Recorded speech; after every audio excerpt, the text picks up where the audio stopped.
Alors Fabien, tu vas peut-être te retrouver dans ce que va nous raconter Floriane. Voici le journal d'une comédienne.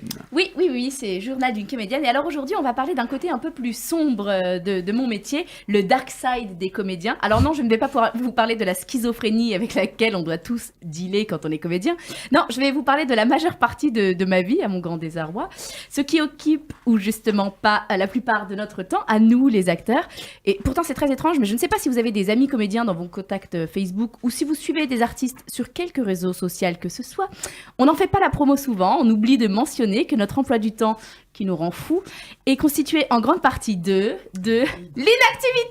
Ouais, l'inactivité qui rend barjot.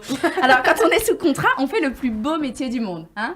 Et quand on n'a pas de contrat, quand on est au chômage technique, on fait le pire métier du monde.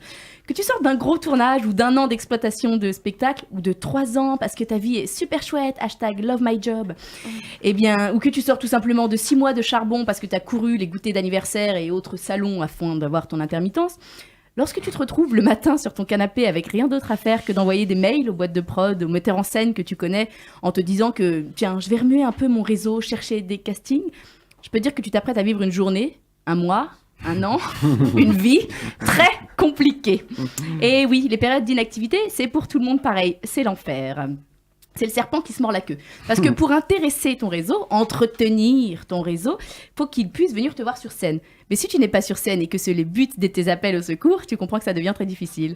Alors attention, tout n'est pas à jeter dans les périodes où on n'a pas de boulot. Non, parfois ça va te permettre de te reconnecter avec toi-même. Ouais d'accord, mais une semaine c'est suffisant, hein. C'est pas la peine de me laisser face à moi-même et à ma vie de merde pendant 7 ans.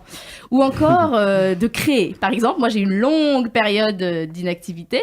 Et ben j'ai écrit un long métrage, tu vois, comme je me faisais chier. Ou encore de se former. Ah ça c'est cool, tu découvres les stages de chant, les stages de cascade, les stages de doublage, mais se former c'est un budget. Et donc si tu travailles pas, voilà, tu vas avoir un petit souci financier. Donc dans ces périodes, et je vais pas vous mentir, on passe tous par là, il y a aucun acteur, pas même les plus grands, qui sont pas passés par un petit tiens, j'ai rien à faire de mon temps et j'ai pas une thune qui rentre. J'ai lu 18 livres en 3 jours, je suis allée au sport, ouais, au ciné, mon téléphone n'a pas sonné. Ah non, il n'a pas sonné. Bon, moi, je vais actualiser mes mails, on sait jamais. Tiens, je vais même actualiser mes indésirables, au cas où, je sais pas, peut-être Spielberg m'a envoyé. Ah non, bah non, hein, toujours rien. Ouais, on passe tous par là, ne vous inquiétez pas.